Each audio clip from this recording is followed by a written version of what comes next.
Hello friends, welcome back to my YouTube channel Prayas UPPCS. Friends, आज की video में हम यहाँ पर डिस्कस करेंगे मॉडर्न हिस्ट्री का सबसे important topic battle and treaties.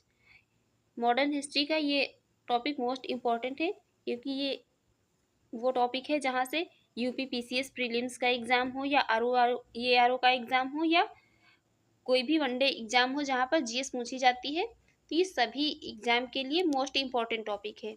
सभी एग्ज़ाम में यहाँ से क्वेश्चन पूछ ही लिए जाते हैं, चाहे कोई भी एग्ज़ाम हो जहाँ पर भी जीएस पूछी जाती है। तो आज की वीडियो में यहाँ पर मॉडर्न हिस्ट्री के बैटल एंड ट्रीटीज को पॉइंट टू पॉइंट डिस्कस करेंगे। तो चलिए शुरू करते हैं। वीडियो को शुरू करने से पहले आपसे रिक्वेस्ट है, अगर आप हमारे यूट्यूब चैनल पर पहली बार हैं तो चैनल को सब्सक्राइब कर लीजिएगा, वीडियो को लाइक कर दीजिएगा और ज़्यादा से ज़्यादा शेयर करिए। सबसे पहले हम बात करेंगे यहाँ पर प्रथम कर्नाटक युद्ध की, क्योंकि कर्नाटक में 3 युद्ध हुए थे और सबसे पहले हम देखेंगे प्रथम कर्नाटक युद्ध। प्रथम कर्नाटक युद्ध की डेट थी, कब हुआ था, तो ये 1746 से लेकर के 1748 के बीच में, 1746 से लेकर के 1748 तक हुआ था। और कई बार पूछ लिया जाता है इसके कारण क्या थे, इसके यूरोपीय कारण थे या भारतीय कारण थे। तो याद रखिए, जो पहला और तीसरा युद्ध था कर्नाटक का, तो इसके यूरोपीय कारण थे, और दूसरा वाला युद्ध जो हुआ था कर्नाटक का, इसके सिर्फ भारतीय कारण थे। तो इसके एक तो यूरोपीय कारण थे। नेक्स्ट बात करेंगे यहाँ पर कि ये युद्ध जो है किससे प्रभावित होकर के हुआ था। तो एक तो ये ऑस्ट्रिया के उत्तराधिकार से प्रभावित होकर के हुआ था, क्योंकि 1740 में 1740 में ऑस्ट्रिया में उत्तराधिकार का युद्ध चल रहा था और वहाँ पर क्या था, अंग्रेजी और फ्रांसीसी सेनाएं लड़ रही थी। तो उसी से प्रभावित होकर के भारत में भी अंग्रेजी और फ्रांसीसी सेनाएं लड़ने लगी। और दूसरा, कई बार इसका एक तात्कालिक कारण पूछ लिया जाता है कि इसका जो है तात्कालिक कारण क्या था। तो इसका एक तात्कालिक कारण यह भी था कि अंग्रेजों ने फ्रांसीसियों के जहाज पर कब्जा कर लिया था, उनको अपने कब्जे में ले लिया था, और उससे आक्रोशित होकर के फ्रांसीसियों ने जो है युद्ध करना स्टार्ट कर दिया था। तो एक तो इसका ये कारण था। तो ये सारी चीज़ें मतलब याद रखिए, इंपॉर्टेंट है। नेक्स्ट बात करेंगे, इस युद्ध की प्रथम कर्नाटक युद्ध समाप्त कब हुआ था। तो ये एक्सला शापेल की संधि हुई थी 1748 में, और इसी के साथ ये युद्ध समाप्त हो गया था। और इसमें जो फ्रांसीसियों ने मद्रास पर कब्जा कर लिया था वो पुनः अंग्रेजों को वापस दे दिया गया था। कई बार ये स्टेटमेंट में क्वेश्चन पूछ लिया जाता है। तो एक्सला शापेल की संधि के साथ में प्रथम कर्नाटक युद्ध की समाप्ति हुई थी। और ये एक्सला शापेल की संधि हुई कब थी, तो ये 1748 में हुई थी। इसी के टाइम पे एक ये मुख्य युद्ध हुआ था बैटल ऑफ सेंट थॉम का। बैटल ऑफ सेंट थॉम हुआ था इसी प्रथम कर्नाटक युद्ध के टाइम पे ही। और इसमें लड़ कौन कौन रहा था, तो ये नवाब अनवरुद्दीन और फ्रांसीसी सेना। इसमें ये जो नवाब थे, बंगाल के नवाब थे अनवरुद्दीन, ये हार गए थे किससे, फ्रांसीसी सेना से। नेक्स्ट बात करेंगे कर्नाटक का द्वितीय युद्ध। कर्नाटक का द्वितीय युद्ध हुआ था 1749 से लेकर के 1754 के टाइम पे। इसके ये डेट, एग्जैक्ट डेट याद रखिए, कई बार ये मैचिंग में पूछ ली जाती है या स्टेटमेंट में भी दे दी जाती है। तो कब हुआ था द्वितीय कर्नाटक युद्ध, 1749 में हुआ था और 1754 तक चला था। इसके भारतीय कारण थे। कर्नाटक का द्वितीय युद्ध जो था, तो इसके भारतीय कारण थे। इसमें ये हैदराबाद और कर्नाटक के उत्तराधिकार से प्रभावित होकर के हुआ था। हैदराबाद और कर्नाटक में उत्तराधिकार का युद्ध चल रहा था ये, इसलिए इसके ये भारतीय कारण थे द्वितीय कर्नाटक युद्ध के। और इसमें जो थे, तो अंग्रेज जो थे, तो अंग्रेजों ने किसका साथ दिया था, अंग्रेजों ने हैदराबाद में किसका साथ दिया था, हैदराबाद में नासिर जंग का। और कर्नाटक में किसका दिया था, कर्नाटक में अनवरुद्दीन का दिया था अंग्रेजों ने। और वहीं पर यदि फ्रांसीसियों की बात की जाए, तो फ्रांसीसियों ने कर्नाटक में किसका साथ दिया था, कर्नाटक में चंदा साहब का साथ दिया था। और हैदराबाद में किसका, तो हैदराबाद में मुजफ्फर जंग का साथ दिया था फ्रांसीसियों ने। इसी के टाइम पे एक ये बैटल ऑफ अंबर हुआ था, कब, 1749 में। 1749 में बैटल ऑफ अंबर हुआ था द्वितीय कर्नाटक युद्ध के टाइम पे। और ये द्वितीय कर्नाटक युद्ध की समाप्ति हुई थी पौंडीचेरी के संधि के साथ। पौंडीचेरी की संधि हुई थी 1749 में, 1744 में, 1754 में पौंडीचेरी की संधि हुई थी। और पौंडीचेरी की संधि के साथ ही द्वितीय कर्नाटक युद्ध की समाप्ति हो गई थी। और द्वितीय कर्नाटक युद्ध में ही अनवरुद्दीन की हत्या कर दी गई थी। कई बार स्टेटमेंट में पूछ सकता है कि अनवरुद्दीन की हत्या कब की गई थी, किस कर्नाटक युद्ध में, तो द्वितीय कर्नाटक युद्ध में, याद रखिए। नेक्स्ट यहाँ पर इसके बाद ये द्वितीय कर्नाटक युद्ध के बाद में छोटी छोटी कुछ घटनाएं हुई थी, इंपॉर्टेंट है, उनको भी देख लेंगे। जैसे कि ब्लैक होल की घटना या कलकोठरी दुर्घटना भी इसको कहते हैं, ये कब हुई थी?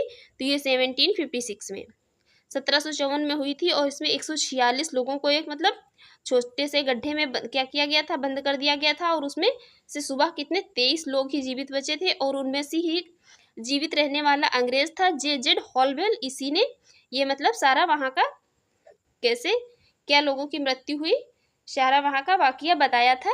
जे हॉलवेल अंग्रेज था। 146 लोगों को बंद कर दिया गया था, उसमें से कितने?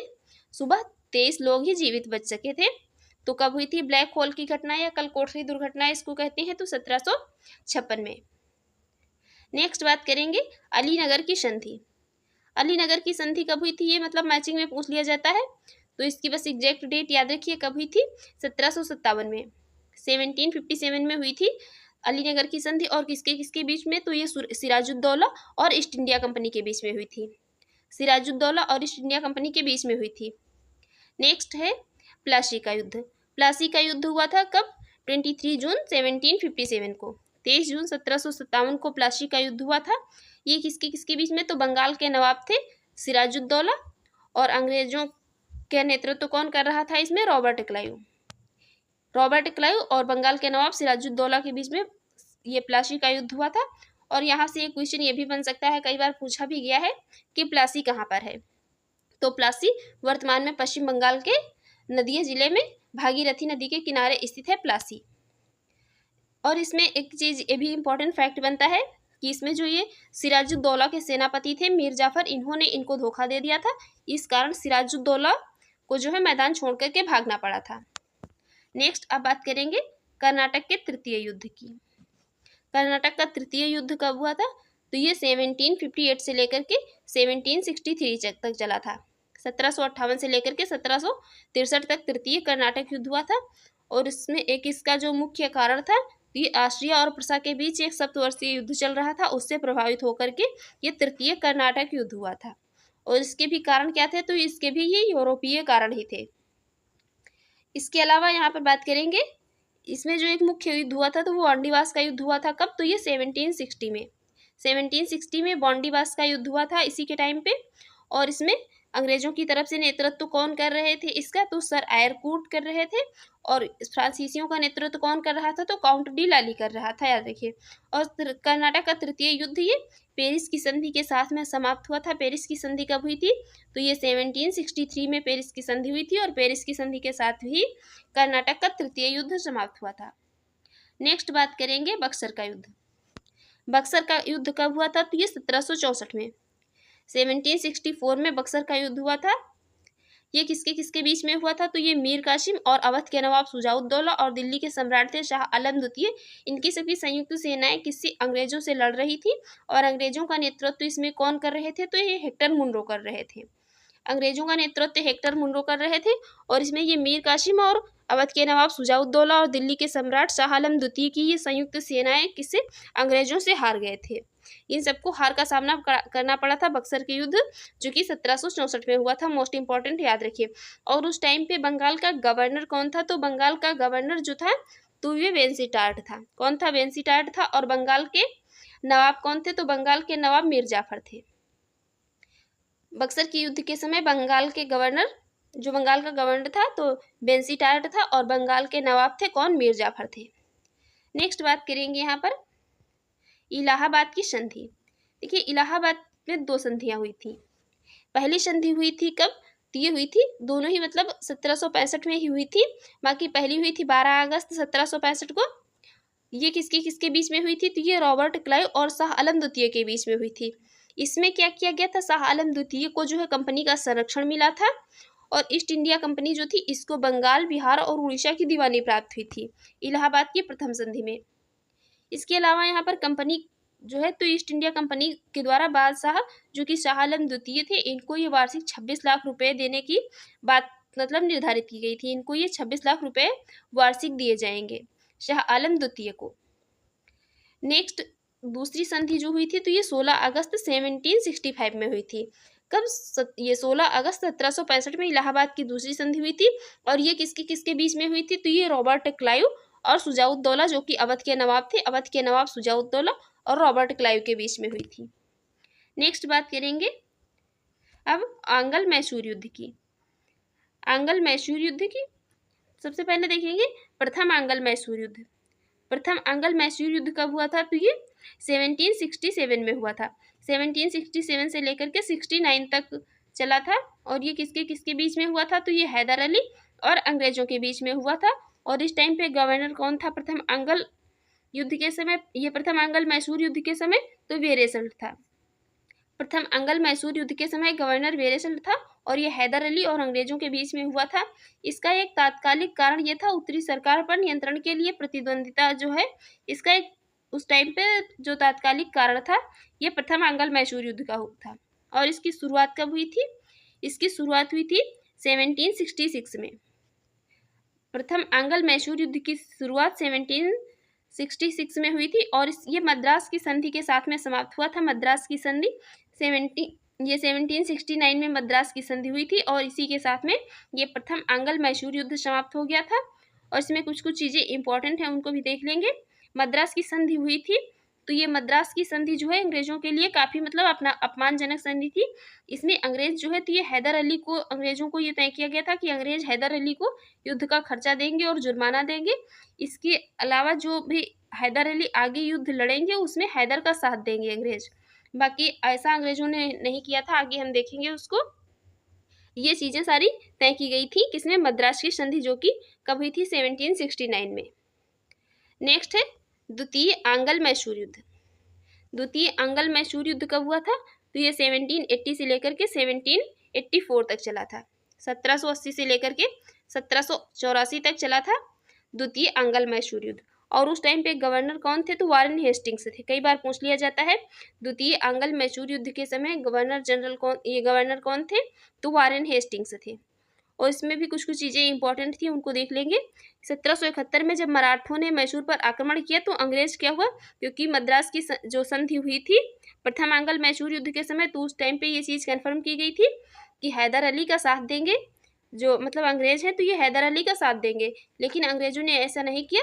जब मराठों ने मैसूर पर आक्रमण किया तो अंग्रेज जो है, जो मद्रास की संधि हुई थी, मतलब उसमें जो साथ देने की बात की गई थी उसका पालन करने में असफल रहे थे। अंग्रेजों ने हैदर अली का साथ नहीं दिया था और इसमें ही ये 7 दिसंबर 1782 को हैदर अली की मृत्यु हो जाती है और उनके बेटे टीपू सुल्तान जो है, हैदर अली के बेटे कौन थे? टीपू सुल्तान। टीपू सुल्तान युद्ध को जारी रखते हैं। और ये द्वितीय आंगल मैसूर युद्ध की समाप्ति कब हुई थी? तो ये मार्च 1784 में मंगलौर की संधि होती है और मंगलौर की संधि के साथ में ही द्वितीय आंगल मैसूर युद्ध की समाप्ति हो जाती है। और ये मंगलौर की संधि में जो भी मतलब एक दूसरे के जीते हुए क्षेत्र होते हैं उनको वापस लौटा दिया जाता है। नेक्स्ट बात करेंगे तृतीय आंगल मैसूर युद्ध की। तृतीय आंगल मैसूर युद्ध 1790 से लेकर के 1792 के टाइम हुआ था। टाइम पीरियड रहा था इसका 1790 से लेकर के 1792। और इस समय गवर्नर कौन था? तो लॉर्ड कॉर्नवालिस थे। तृतीय आंगल मैसूर, कई बार ये पूछ लिया जाता है कि तृतीय आंगल मैसूर युद्ध या द्वितीय आंगल मैसूर युद्ध के समय गवर्नर कौन थे? तो तृतीय आंगल मैसूर युद्ध के समय गवर्नर कौन थे? लॉर्ड कॉर्नवालिस थे। और ये तृतीय आंगल मैसूर युद्ध 1792 में श्रीरंगपट्टनम की संधि के साथ समाप्त हुआ था। और ये श्रीरंगपट्टनम की संधि में भी कुछ कुछ चीज़ें इंपॉर्टेंट थी, उनको देख लेते हैं। इसमें जो मैसूर का आधा हिस्सा था तो ये अंग्रेज, निजाम और मराठों में डिवाइड कर दिया गया था। अब यहाँ पर देख लेंगे कौन कौन सा हिस्सा किसको किसको मिला था। तो जो अंग्रेज थे, अंग्रेजों को मिला था बारामहल, डिंडीगुल और मालाबार वाला जो एरिया था वो किसको? अंग्रेजों को मिला था। और निजाम जो थे तो इनको ये कृष्णा नदी से लेकर के पेन्नार तक के आगे का जो एरिया था ये निजामों को दिया गया था। और जो मराठा थे, मराठाओं को तुंगभद्रा और उसकी जो सहायक नदियों के आसपास का क्षेत्र था ये किसको? मराठों को मिला था। तो ये चीज़ याद रखिए। अंग्रेजों को जो मैसूर का मतलब मैसूर का हिस्सा जो मिला था तो कौन सा? तो वो बारामहल और डिंडीगुल और मालाबार वाला मिला था एरिया। और निजामों को कृष्णा नदी से लेकर पेन्नार के आगे तक वाला एरिया मिला था। और मराठों को तो ये तुंगभद्रा और उसकी जो सहायक नदियों के आसपास वाला एरिया था ये किसको? मराठों को मिला था। नेक्स्ट बात करेंगे यहाँ पर चतुर्थ आंगल मैसूर युद्ध। 4 आंगल मैसूर युद्ध हुए थे। चतुर्थ आंगल मैसूर युद्ध कब हुआ था? तो ये बहुत कम टाइम तक चला था, मार्च 1799 से लेकर के मई 1799 तक ही। मार्च 17 ये 99 से लेकर के मई जो है मई 1799 तक ही चला था। और इसमें टीपू सुल्तान की मृत्यु हो जाती है। मोस्ट इम्पॉर्टेंट फैक्ट यहाँ पर यही है, यहाँ ये बहुत पूछा जाता है कि टीपू सुल्तान की मृत्यु किस आंग्ल मैसूर युद्ध में हुई थी। तो ये चतुर्थ आंग्ल मैसूर युद्ध में टीपू सुल्तान की मृत्यु हो गई थी।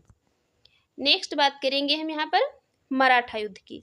मराठाओं के बीच में कितने टोटल 3 युद्ध हुए थे। मराठाओं के बीच में टोटल 3 युद्ध हुए थे। इसमें प्रथम आंग्ल मराठा युद्ध कब हुआ था, तो ये 1775 से लेकर के 1782 तक चला था। 1775 से लेकर के 1782 तक चला था। और इस टाइम पे गवर्नर कौन था, तो ये वारेन हेस्टिंग्स था। प्रथम मराठा युद्ध जो था ये सूरत की संधि के साथ में समाप्त हुआ था। सूरत की संधि किसके किसके बीच में हुई थी, तो ये मार्च 1775 में सूरत की संधि रघुनाथ राव और अंग्रेजों के बीच में हुई थी। किसके किसके बीच में, रघुनाथ राव और अंग्रेजों के बीच में सूरत की संधि हुई थी। कब, 1775 में। इसके अलावा कुछ कुछ और भी चीजें हुई थी। इसमें कुछ कुछ और भी मतलब संधियां हुई थी, उनको भी देख लेंगे। पुरंदर की संधि कब हुई थी, तो ये पुरंदर की संधि हुई थी 1776 में। ये किसके किसके बीच में हुई थी, तो ये नाना फडणवीस और अंग्रेजों के बीच में हुई थी। और बड़गांव की संधि ये 1779 में हुई थी। यहाँ पर मतलब ये किसके किसके बीच, ये इतना इम्पोर्टेंट नहीं रखता है। बाकी यहाँ पर ये इसकी डेट बहुत, जो भी संधियाँ हैं, जो भी मतलब ट्रिटीज़ हैं, इनकी डेट बहुत इंपॉर्टेंट रखती है, क्योंकि मैचिंग में इनकी डेट ही ज़्यादा पूछी जाती है एग्जाम में। तो सूरत की संधि कब हुई थी, 1775 में।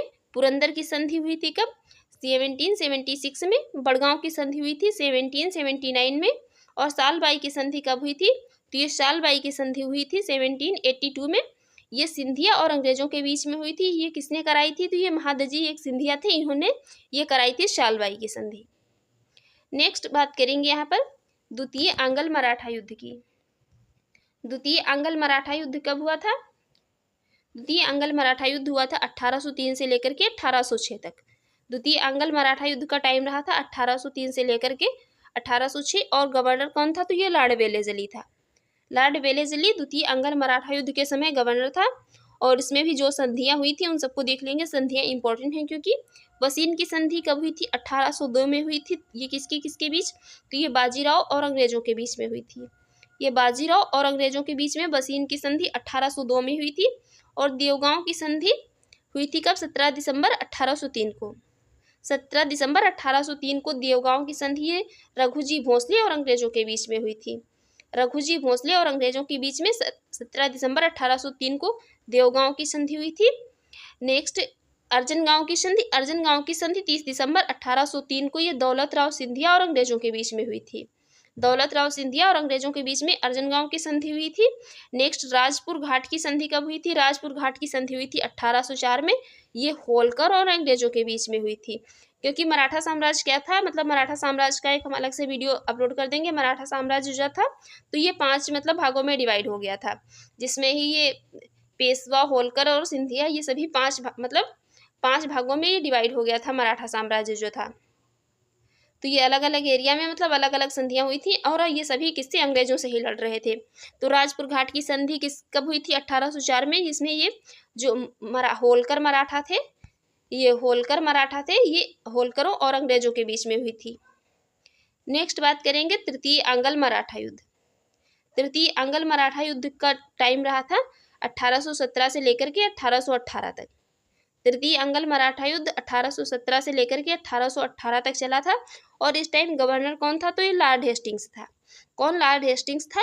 इसमें ये मंदसौर की संधि हुई थी। मंदसौर की संधि हुई थी कब, जनवरी 1818 में। ये होलकर और अंग्रेजों के बीच में हुई थी। ये जो होलकर वाले मराठा थे इनके और अंग्रेजों के बीच में हुई थी। और पूना की संधि जो हुई थी तो ये बाजीराव द्वितीय और अंग्रेजों के बीच में कब, तो ये जून 1818 में हुई थी। मंदसौर की संधि जनवरी 1818 में होलकर और अंग्रेजों के बीच में। और पूना की संधि ये जून 1818 में बाजीराव द्वितीय और अंग्रेजों के बीच में। नेक्स्ट बात करेंगे आंग्ल नेपाल युद्ध की। आंग्ल नेपाल युद्ध कब हुआ था, आंग्ल नेपाल युद्ध हुआ था कब, 1814 से लेकर के 1816 के टाइम पे। 1814 से लेकर के 1816 के टाइम पे हुआ था। इसमें ये सुगौली की संधि के साथ समाप्त हुआ था। सुगौली की संधि कब हुई थी? 1816 में। ये सुगौली वाली संधि मोस्ट इंपॉर्टेंट है, बहुत पूछी जाती है। सुगौली की संधि कब हुई थी? 1816 में हुई थी। और ये आंगल नेपाल युद्ध सुगौली की संधि के साथ में समाप्त हुआ था। आंगल नेपाल युद्ध प्रारंभ कब हुआ था? तो 1814 से लेकर के 1816 तक चला था। इसमें ज़्यादा चीज़ें नहीं इंपॉर्टेंट है, ये जो भी मतलब युद्ध है इसमें बस ये इंपॉर्टेंट है कि ये कब हुआ था और किस संधि के साथ में समाप्त हुआ था। नेक्स्ट है आंगल सिख युद्ध। आंगल सिख युद्ध ये दो हुए थे। तो प्रथम आंगल सिख ये आंगल सिख युद्ध के मतलब प्रथम आंगल सिख युद्ध जो हुआ था इसके पहले ही कुछ संधियां हो गई थी, उनको देख लेंगे, इंपॉर्टेंट है। प्रथम आंगल सिख युद्ध के ही पहले ये अमृतसर की संधि हो गई थी। कब? 1809 में। अमृतसर की संधि हो गई थी 1809 में। ये रणजीत सिंह और अंग्रेजों की तरफ से कौन था? चार्ल्स मेटकॉफ के बीच में हुई थी। यह रणजीत सिंह और चार्ल्स मेटकॉफ के बीच में हुई थी। और एक नेक्स्ट है एक ये त्रिपक्षीय संधि हुई थी। कब? 1833 में। 1833 में एक त्रिपक्षीय संधि हुई थी। तो ये शाह शुजा, रणजीत सिंह और अंग्रेजों के बीच में हुई थी। और इसी संधि के टाइम पे ही रणजीत सिंह की मृत्यु हो जाती है 1839 में। उसके बाद ये खड़क सिंह, नौनिहाल सिंह और सभी मतलब आते हैं उसके बाद में। ये आंगल सिख युद्ध से पहले ही ये दोनों संधियां हो गई थी, अमृतसर की संधि और प्रथम ये त्रिपक्षीय संधि जो 1833 में हुई थी। अब बात करेंगे प्रथम आंगल सिख युद्ध की। प्रथम आंगल सिख युद्ध कब हुआ था? तो ये 1845 से लेकर के 1846 तक। 1845 से लेकर के 1846 के टाइम में प्रथम आंगल सिख युद्ध हुआ था। इसी के टाइम पे एक ये मुदकी का युद्ध हुआ था। कब? 1845 में। 1845 में मुदकी का युद्ध हुआ था। ये किसके किसके बीच में? तो ये लाल सिंह और अंग्रेजों का नेतृत्व कौन कर रहे थे? तो ये ह्यूगफ के बीच में हुआ था। इसी के टाइम पे ये लाहौर की संधि हुई थी। कब? ये 9 मार्च 1846 में। 9 मार्च 1846 में लाहौर की संधि हुई थी। और भैरोवाल की संधि कब हुई थी? भैरोवाल की संधि हुई थी 16 दिसंबर 1946 को। ये किसके किसके बीच में हुई थी? तो ये सिखों और अंग्रेजों के बीच में हुई थी भैरोवाल की संधि 16 दिसंबर 1846 को। नेक्स्ट बात करेंगे द्वितीय आंगल सिख युद्ध की। द्वितीय आंगल सिख युद्ध कब हुआ था? द्वितीय आंगल सिख युद्ध 1848 से लेकर के 1849 तक हुआ था। और इसमें ये मूलराज और शेर सिंह के बीच में हुआ था। इसी युद्ध के टाइम पे, द्वितीय आंगल सिख युद्ध के टाइम पे ही जो छत्तर सिंह थे इन्होंने विद्रोह कर दिया था। नेक्स्ट है चिलियावाला का युद्ध, मोस्ट इंपॉर्टेंट है, बहुत पूछा जाता है। चिलियावाला का युद्ध कब हुआ था? तो ये 13 फरवरी 1849 को हुआ था। 13 फरवरी 1849 को चिलियावाला का युद्ध हुआ था। किसके किसके बीच में? तो ये शेर सिंह और लॉर्ड गफ के बीच में हुआ था। नेक्स्ट एक युद्ध हुआ था गुजरात युद्ध। ये कब हुआ था? तो ये 1849 में हुआ था। 1849 में गुजरात का युद्ध हुआ था।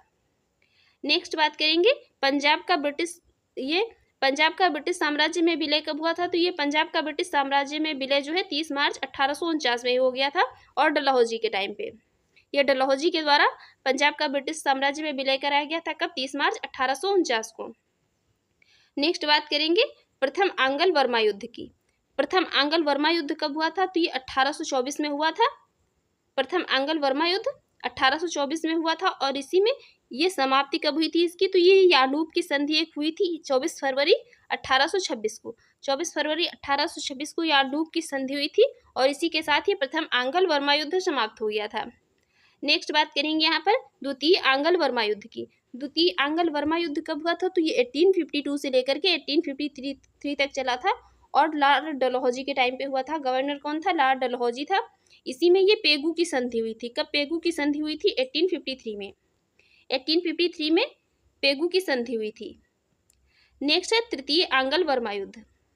तृतीय आंगल वर्मा युद्ध कब हुआ था? तो 1885 में हुआ था। 1885 में तृतीय आंगल वर्मा युद्ध हुआ था। और इसी के साथ ही, इसी तृतीय आंगल वर्मा युद्ध के साथ ही जो वर्मा स्वतंत्र था इसके भाग्य का अंत हो गया था। मतलब ये वर्मा पर कब्जा कर लिया गया था। तो इसी के साथ ही तृतीय आंगल वर्मा, ये स्टेटमेंट में पूछ सकता है कि वर्मा के स्वतंत्र भाग्य का अंत किस युद्ध के साथ में हो गया था? तो तृतीय आंगल वर्मा युद्ध के साथ में 1885 में। नेक्स्ट बात करेंगे अब आंगल अफगान युद्ध की। अंग्रेजों और अफगानों के बीच में जो युद्ध हुए थे उनको भी देख लेते हैं यहाँ पर। तो प्रथम आंगल अफगान युद्ध कब हुआ था? प्रथम आंगल अफगान युद्ध हुआ था 1839 में और 1842 तक चला था। 1839 से लेकर के 1842 तक चला था। और शुरुआत किसके समय में हुई थी? तो शुरुआत ये लॉर्ड ऑकलैंड के समय में हुई थी। प्रथम आंग्ल अफगान युद्ध की शुरुआत लॉर्ड ऑकलैंड के समय में हुई थी और समाप्ति कब हुई थी? तो ये समाप्ति के समय कौन थे? लॉर्ड एलनबरो थे। द्वितीय आंग्ल अफगान युद्ध ये कब हुआ था? तो 1878 से लेकर के 1880 तक चला था और इस टाइम गवर्नर कौन थे? तो लॉर्ड लिटन थे। गवर्नर जनरल कौन थे? तो लॉर्ड लिटन थे। और इसी के टाइम पे एक ये अली मस्जिद का युद्ध हुआ था। अली मस्जिद का युद्ध कब हुआ था? तो ये 1878 में हुआ था।